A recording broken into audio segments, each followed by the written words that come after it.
Now, I'm not saying I'm precious about my voice, but I am kind of precious about my voice and my pre-show routine. I know it works and I don't like to mess with it because those little things that make the difference between easy singing and hard work.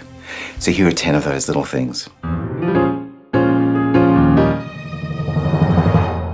Hi, I'm Scott. You're watching Inside Musicals, the channel for all things musical theatre. Now, we all want to eke that little bit more out of our voice, and it's those small things that add up to big gains. So if you're looking for that special warm-up or secret technique, this is not them. This is those other things I do. The weird-ass things that actually work, that I do or avoid to bring the best out in my voice. So if you have your own vocal hacks, let me know in the comments, and I'll feature you in a follow-up video. Number 1, don't eat nuts before a show. I mean, sure, you can brush your teeth, rinse your mouth out, but you know an hour later, a piece of that nut's gonna lodge itself in your throat right when you need that money note. And maybe not tonight, but sometime.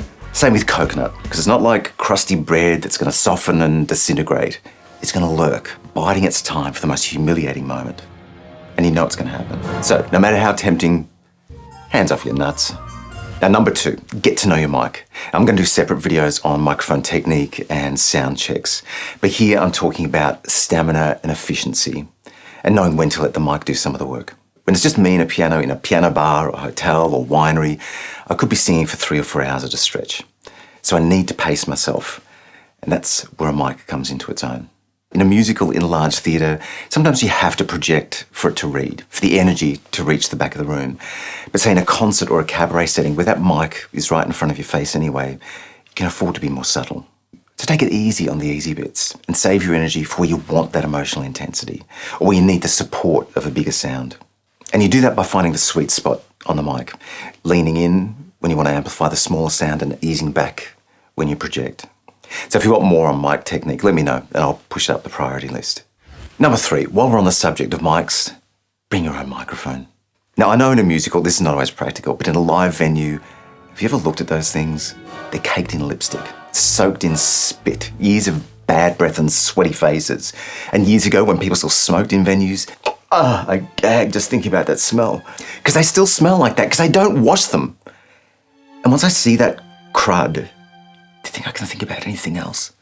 It's distracting as it is disgusting. So for the sake of your own vocal hygiene and my mental health, invest in a good mic. And you know how your mum used to tell you, share your toys? A mic's not a toy. You don't have to share this one. Number 4, hydration. Now by now, most people know how important it is to be hydrated when you sing, so the vocal folds are well lubricated. A dry throat is more easily irritated and our voice is more likely to crack. But it's not as simple as just swilling water before you go on stage. We need sustained quality hydration in the hours leading up to it. But it also affects our focus and concentration because when we're dehydrated, it's much harder to think clearly. And I know nobody likes a singer who thinks, but we do want some mental clarity. On the other hand, make sure you pee before you go on stage or you'll suffer from the opposite problem, pee brain. And you know it's a thing. We need to pee so bad you can't think of anything else. You're welcome.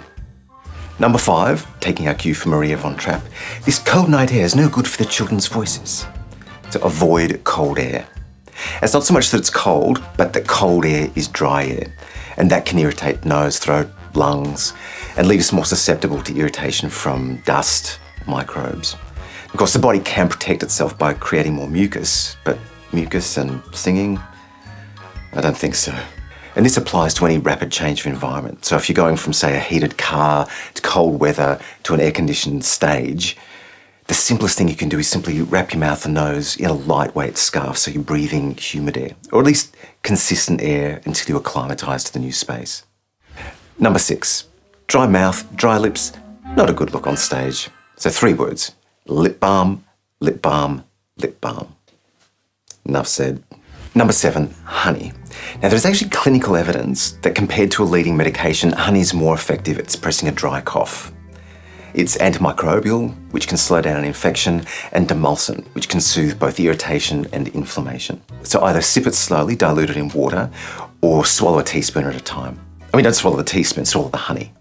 And I only say that in case you're dehydrated and you're not thinking clearly. I'm such a good person. So if dry air or dust gives you that tickle in the throat, honey. And if you're vegan, well, you're just screwed. Not really. Stick around for number 10. Number 8, and this one comes from a friend of mine, Sam Richardson, and you'll see some more of him in an upcoming video. Best vocal tip? Probably sleep, to be honest. Probably sleep. Yeah. Because the more I learn about the voice, there's just so much. So I'm like, but It's the little things. without fail, if I'm getting like 8 hours, 9 hours before an audition, feeling good. So sleep not only revives body and mind, it can also relieve minor nasal irritation and histamine reaction. So great for breathing, great for resonance. So if I'm performing at night, I'll often nap in the afternoon. The secret is the timing, because a lot of people say they can't nap or they wake up feeling groggy. And that's because when we sleep, the brain releases a chemical to suppress muscle movement while we're dreaming. And that's what can leave us groggy. But sleeping under 20 minutes, that chemical hasn't been released yet. And at 90 minutes, the length of the average sleep cycle, it started to wane. So either 20 minutes or multiples of 90, power nap or deep sleep. Nothing in between. Number 9, now I hate to be that buzzkill, but ditch the alcohol, at least before the show. Now it's debatable whether alcohol actually dehydrates the voice, because if you're also drinking water or something else at the same time, that's not really the issue. The issue is alcohol is a muscle relaxant. And while one drink might take the edge off nervous anxiety, a couple of drinks is likely to start messing with your voice, because it dampens fine motor control. And so much of singing is about fine motor control. So while alcohol might make you feel better about your singing or your confidence, your pitch is likely to be lousy. Unless you're going for that drunken sound, in which case, you do you. Number 10, the perfect bevy. Now, whether I'm performing solo or in a show, I'm partial to a beverage. And my bevy of choice? Herbal tea. I know, boring to some, but it's my tonic. The warmth is comforting. The steam is soothing if I breathe it in. And my preferred tea is a mix of 4. So it's green tea for alertness and focus, but without the jitters. Peppermint tea, which is both astringent and analgesic. Ginger, which is both warming and cuts through phlegm. I know, gross, but useful. And licorice root, not to be confused with the confectionery natural licorice root, which is both soothing and coating and a little bit sweet. Now, it might not be to everyone's taste, but it helps me sing for longer without strain. And that's what this video has been all about. So what can you add to this list? What's your weird-ass vocal hack that you just can't live without? But once again, thank you so much for watching. And if you're new here, check out one of these delightful videos. I mean, why not? They look really interesting. But for now, get out there and be brilliant. I love you.